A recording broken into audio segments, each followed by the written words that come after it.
Could you talk a bit about how you became a production manager?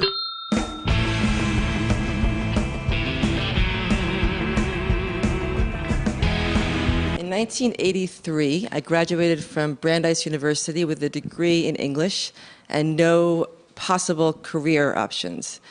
And I moved back home with my parents for 2 weeks, and during that time, my brother got a job volunteering on a movie called The Toxic Avenger as the assistant casting director. And he said, "Caroline, you've got to come here and work here because it's like summer camp."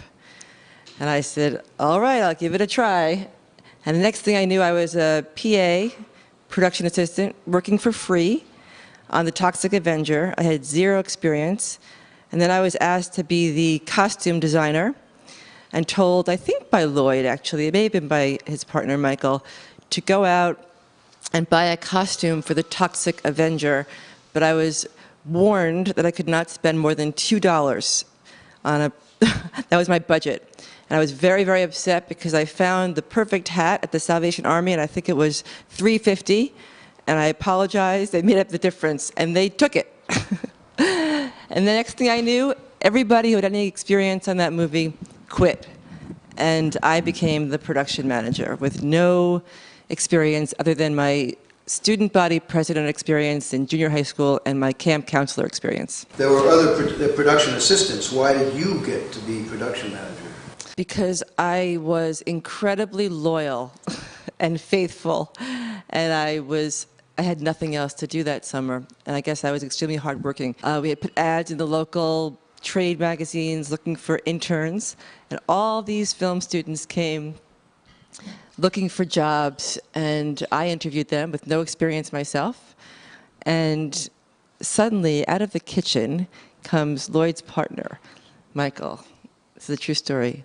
And he says, "Did you just tell that guy I was an asshole?" And I said, "Oh my God, no, I would never, ever, I would never say that."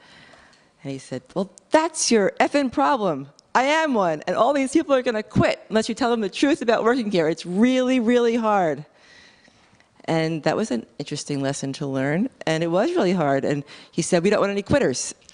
So I never forgot that story. That was 26 years ago when I was 2, and that was the beginning. I have found my production book.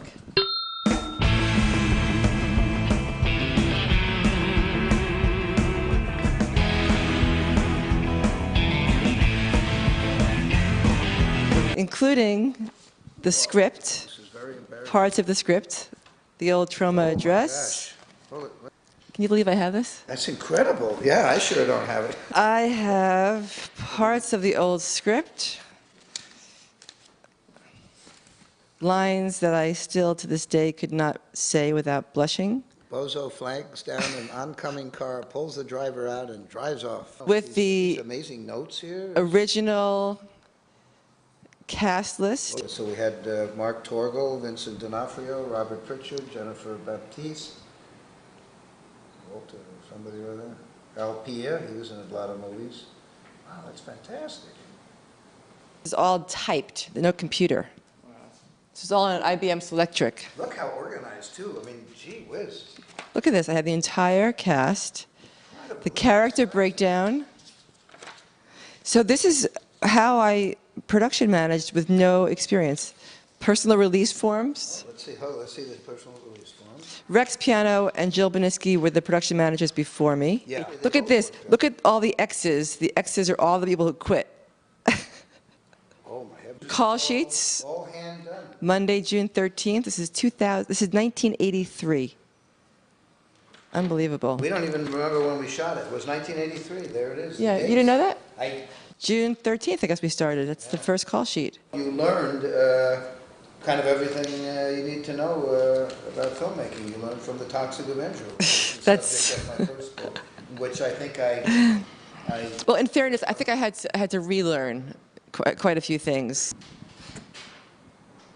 So what was that? What is this document? This is a permit from the Mayor's Office of New York giving us permission to shoot in Shinbone Alley on from June 17th to August 1st, 1983. 7 men will fight against the central character. Stuntmen will be faking punches. Special effects will be using devices to portray blood and bruising. We may use rubber knives. It's a list of effects, the special effects. Monster hands, Melvin. Bozo, head crushed. Melvin, burnt face and body. Rocco, eyes popped out. Rocco, knuckles, heads smashed together. Arm ripped off. Leroy, hands fried in the deep fryer. And look, Face grilled. You see, test date. So these were we tested everything ahead of time. We did. Electric blender, Wanda, dummy head, Melvin, creature face. I was doing special effects after the special effects guy quit. This was a list of stuff for effects. Fog juice, circular saw, hammer, screwdrivers, clamps, vise, titanium, tetrachloride bottles, acid, base, scissors, pliers, squibs. Oh, I also remember I was in the, it was the Mexican restaurant, I think. I was sleeping in the grip truck because I was so tired. I hadn't slept in a few days, probably, working so hard.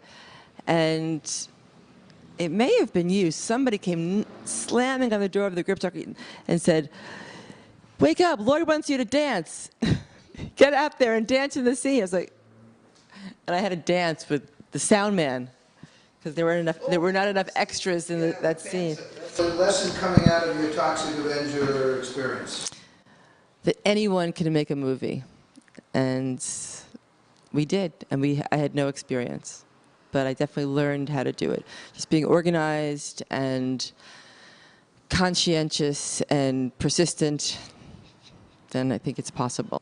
It was a very unusual experience. I had never done anything like it. I had never dreamed that I would actually ever get a job in the film business. And although working at Troma and making the Toxic Avenger does not directly translate into Hollywood filmmaking, it did give me a leg up when I went to look for other jobs, and I was able to get other jobs, and actually got my first Hollywood production assistant job because I was staying with a Troma friend who was offered the job and couldn't do it, and that's how it started. To be a producer, I don't think you need to go to producing school or film school. I think you have to believe very strongly in the movie that you want to make, have the time, the energy, the strength to just keep pushing until you get so you get it to the point that you think it should be at, and don't be afraid to go for whatever it is that you think the movie needs, but also to be realistic about,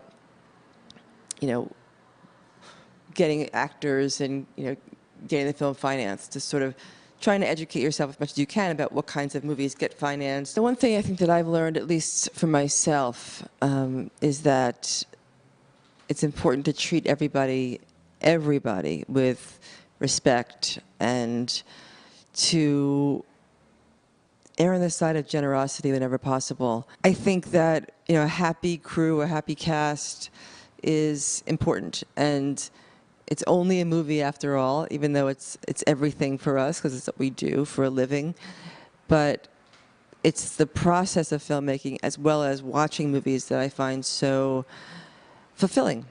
I will say, Lloyd, that I'm here today, whether it's good or bad or whatever it is. I'm in this chair, in this office, having made the films I've made because you gave me my chance, my very first chance. And you actually gave me an opportunity to recognize that I had an interest and possibly a talent for a career that I really was not familiar with. And that is a real gift that you have given me, and I'm always going to be grateful to you for it.